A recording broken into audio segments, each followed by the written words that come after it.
Hello friends, मैं संदीप कुमार दुबे आप लोगों के लिए जीव विज्ञान कक्षा 12 की पहला चैप्टर जीवों में जनन, ठीक है, आज अध्ययन करेंगे। तो सबसे पहले हम जानेंगे कि सजीव किसे कहते हैं। सजीव किसे कहते हैं? तो आप एक शब्द में कहते हैं कि जिनमें जान पाई जाती है वह क्या कहलाती है? सजीव कहलाती है। किंतु इसको विस्तृत रूप से स्वनियमनकारी,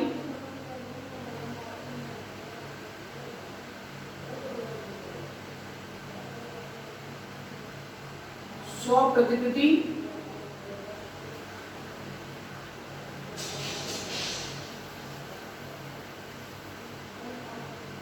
बाह्य उद्दीपनों,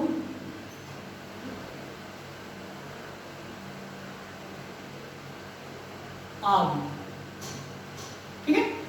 यानी वह जीव जो क्या करता हो? स्वनियमनकारी। स्वनियमनकारी यानी स्वयं अपनी भोजन को बनाता हो, अपनी कार्य स्वयं करता हो। स्वप्रतिकृति यानी अपने ही रूप के एक नए संतान को उत्पन्न कर सकता हो। बाह्य उद्दीपनों यानी वह बाह्य उद्दीपन मतलब अनुकूल वातावरण के प्रति कैसे रहना है आदि चीजों का होना पाया जाता है, वह क्या कहलाता है? सजीव कहलाता है। यानी स्वनियमनकारी, स्वप्रतिकृति, बाह्य उद्दीपनों आदि के प्रति होना, यानी आदि का होना ही क्या कहलाता है? क्रियाशील तंत्रों का होना ही सजीव कहलाता है, ठीक है। अब जनन, चूंकि जनन वाला जीवों में जनन, तो जनन क्या कहलाता है? उस चैप्टर उस हेडिंग को हम पढ़ेंगे। जनन, रिप्रोडक्शन, रिप्रोडक्शन।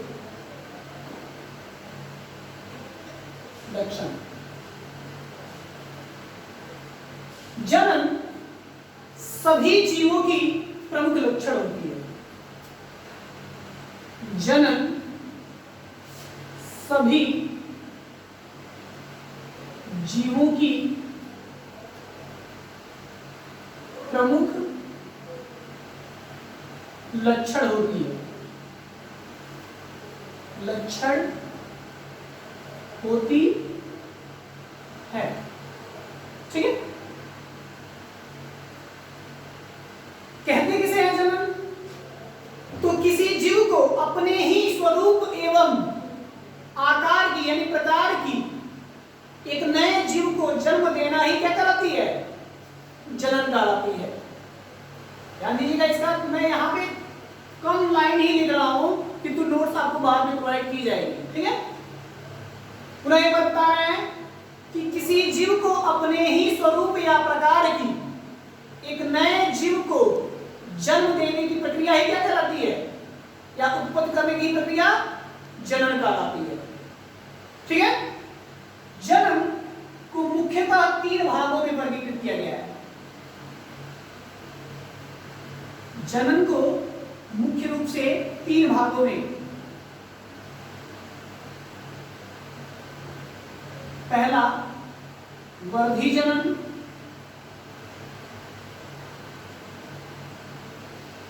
दूसरा अलैंगिक जनन,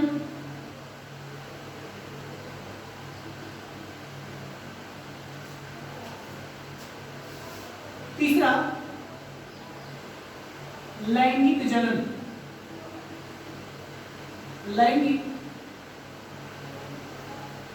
जनन, ठीक है।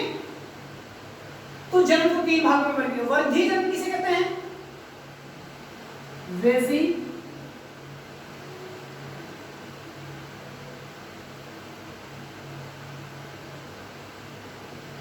वेजिटेटिव रिप्रोडक्शन,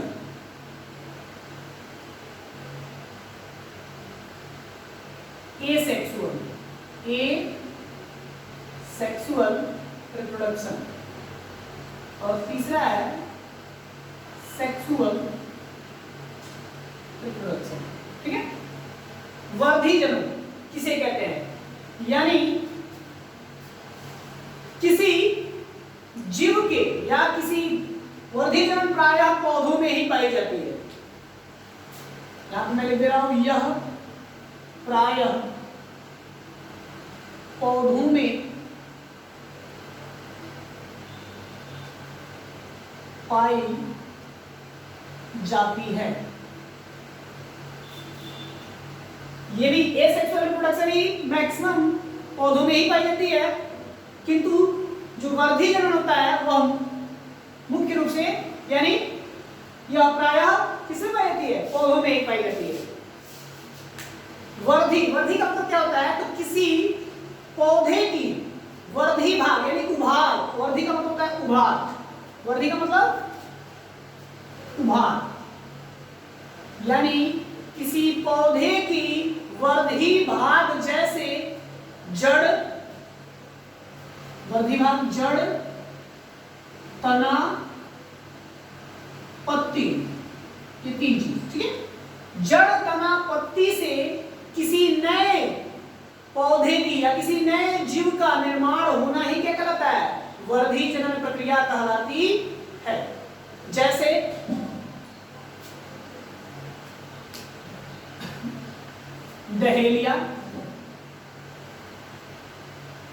डहेलिया, सतावर, गन्ना, अदरक, ठीक है। ये सभी के सभी क्या है, वर्धी पौधे हैं, ठीक है, वर्धी पौधे हैं। आप देखिए डहेलिया एक पुष्प होता है जो डाल लगाएंगे, थोड़ा सा तना लगाएंगे उसका शाखा, और वो एक नए पौधे का निर्माण करता है। गन्ना, हम लोग गन्ने की तना लगाते हैं, नए पौधे की निर्माण होती है। अदरक भी वही होता है, ठीक है। आलू ले लीजिए, वो भी एक वर्धी जनन युक्त पौधा होता है। अब इसमें एक टॉपिक आती है कंद, प्रकंद, घनकंद। कंद वर्धी जनन में ही आती है, कंद, प्रकंद, घनकंद,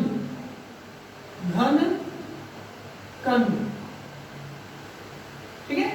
कंद, प्रकंद, घनकंद। कंद में आपका आलू,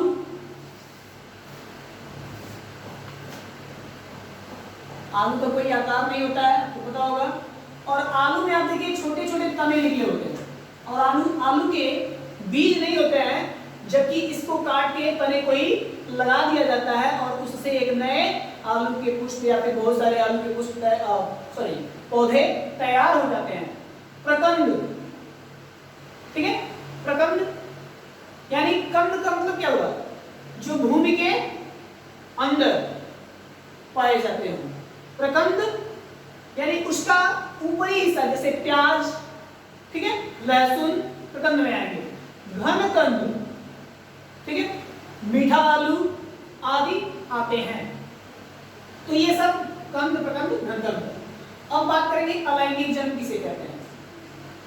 अलैंगिक जन्म,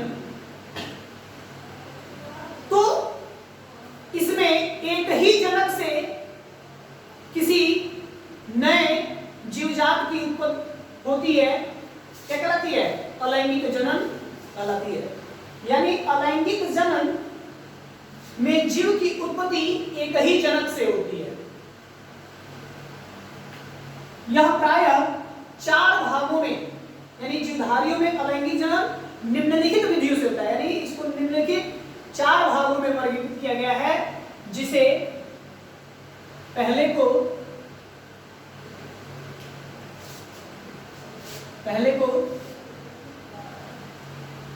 विखंडन विधि द्वारा, विखंडन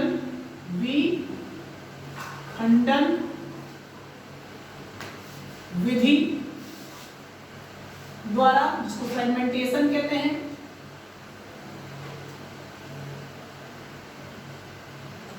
ठीक है। दूसरा मुकुलन विधि द्वारा, मुकुलन विधि द्वारा, जिसको बडिंग मेथड कहते हैं, बडिंग मेथड कहते हैं। तीसरा बीजाणु विधि द्वारा, बाइस्पोर्स मेथड भी इसको कहते हैं।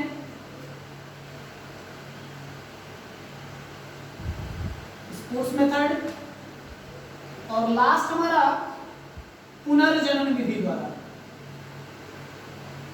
पुनर्जनन, रीजनरेशन, रीजनरेशन, ठीक है, विधि द्वारा कहते हैं। अब विखंडन विधि किसे कहते हैं? तो टूट कर अलग होने की प्रक्रिया। यहां पे विखंडन विधि को बता रहे हैं, यानी वह जीव जिसमें क्या हो, कोशिका यानी टूटने से, किसी अंग को टूटने से नए जीव की उत्पत्ति हो जाती है, वही क्या कहलाती है? विखंडन विधि कहलाती है। इसमें सबसे पहले केंद्रक का विभाजन होता है। किसका विभाजन होता है? केंद्रक का विभाजन होता है। तत्पश्चात कोशिकाओं की विभाजन होती है, कोशिका बढ़ती है। जैसे अमीबा, अमीबा को ले लीजिए आप,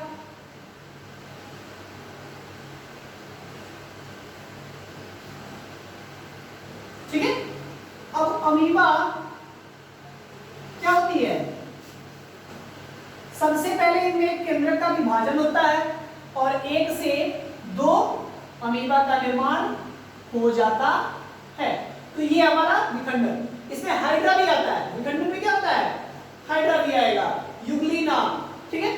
तो ये विखंडन विधि की परिभाषा हुई। यानी किसे कहते हैं विखंडन विधि? तो इस विधि से प्रायः कोशिकीय जीव, यानी एक कोशिकीय जीव ही क्या होती है? अलग होती है। सबसे पहले केंद्रक बढ़ता है और पुनः कोशिका बढ़ जाती है, तो जिसे नए जीव की उत्पत्ति हो जाती है। अब बात करेंगे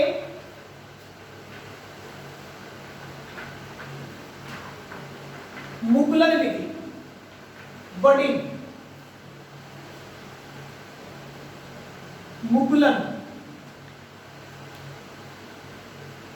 बडिंग, बड का मतलब होता है कली, बड का मतलब कली, यानी किसी कली से, यानी कली के टूटने से, बड के टूटने से, उभार के टूटने से एक नए पौधे की या फिर एक नए जीव की उत्पत्ति होती है, वही क्या कहलाती है?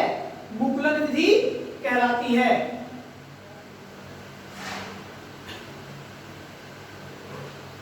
ठीक है। यह प्रायः हाइड्रा, एग्जाम्पल इसका क्या होता है? हाइड्रा, यानी जो मुकुलन होती है, हाइड्रा में मुकुल शरीर प्रक्रिया द्वारा क्या होती है? जनन क्रिया होती है।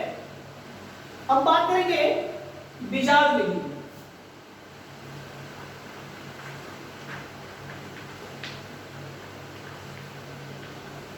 बीजाणु विधि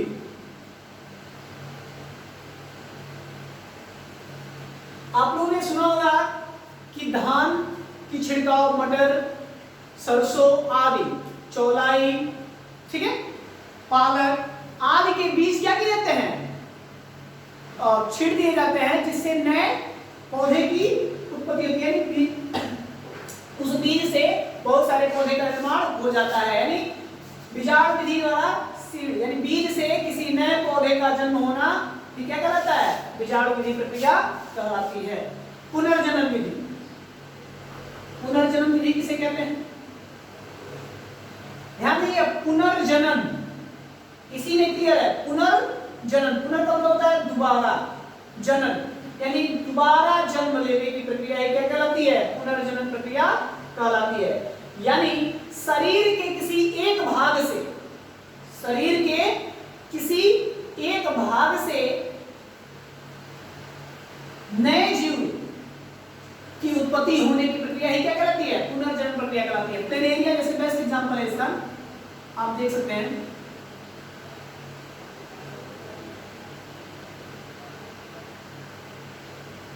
असीम क्षमता होती है प्लेनेरिया में। इसको कितना हो भाग में काटिए, अगर थोड़ा सा भी इसका छोटा सा भी अंग बचा हुआ है उससे एक एक नए प्लेनेरिया का निर्माण हो जाता है। क्योंकि यहाँ पे हम दिखा नहीं सकते हैं बट हम आपको 3 दिखा दे रहे हैं।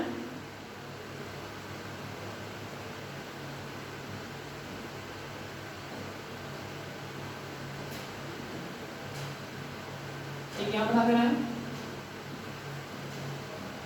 ठीक है। तो इनसे नए प्लेनेरिया का ही निर्माण हो जाता है। जैसे छिपकली आप देखिए क्या होती है, छिपकली की पूंछ गिर जाती है यानी कट जाती है और पुनः नए पूंछ का निर्माण हो जाता है। यानी शरीर के एक भाग से नए भाग का उत्पन्न होना, पुनः बन जाने की प्रक्रिया क्या कहलाती है, पुनर्जनन प्रक्रिया कहलाती है। जैसे हाइड्रा, प्लेनेरिया, ठीक है, छिपकली आदि जंतु में क्या है, इसके बेस्ट एग्जांपल है। अब बात करेंगे लैंगिक जनन की। लैंगिक जनन किसे कहते हैं?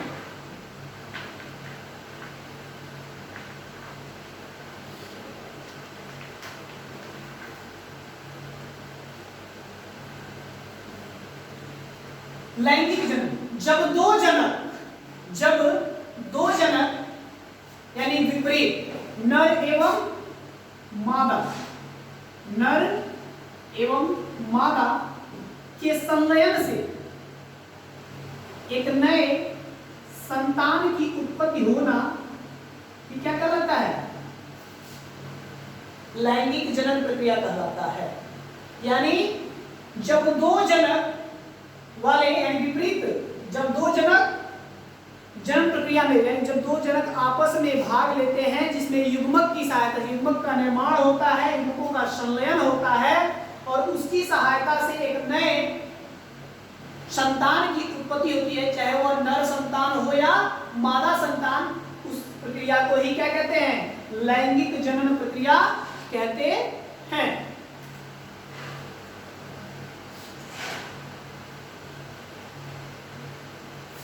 और ये आपस में ही समरूप होती है, यानी लैंगिक जनन में जो संतान उत्पन्न होती है ये नहीं है कि इसमें समरूप होंगी, अलग अलग, यानी कुछ ना कुछ भिन्न अवश्य होता है। तो ये हमारा क्या आज का टॉपिक जनन था, जिसमें हम लोग जनन के बारे में अध्ययन किए। अब अगली टॉपिक जो होगी, इसमें कुछ टॉपिक्स बचे हुए हैं जिसका अध्ययन हम लोग अगले भाग में करेंगे, किंतु इसके पहले मैं दूसरा चैप्टर शुरू करूंगा, पुष्पों में लैंगिक जनन, ठीक है, बताना यहाँ पे जरूरी था इसलिए मैं बता दिया। अब अगले चैप्टर में हम दूसरा चैप्टर जल्द शुरू करेंगे, क्योंकि इसमें एक आध टॉपिक जो बचे हुए हैं वो बाद में देखा जाएगा, ठीक है। दूसरा चैप्टर इंटरेस्टिंग चैप्टर है, पुष्पों में लैंगिक जनन, बिल्कुल आपको समझ में आएगा अगर आप समझना चाहेंगे तो, ठीक है। धन्यवाद, लाइक कीजिए, सब्सक्राइब कीजिए।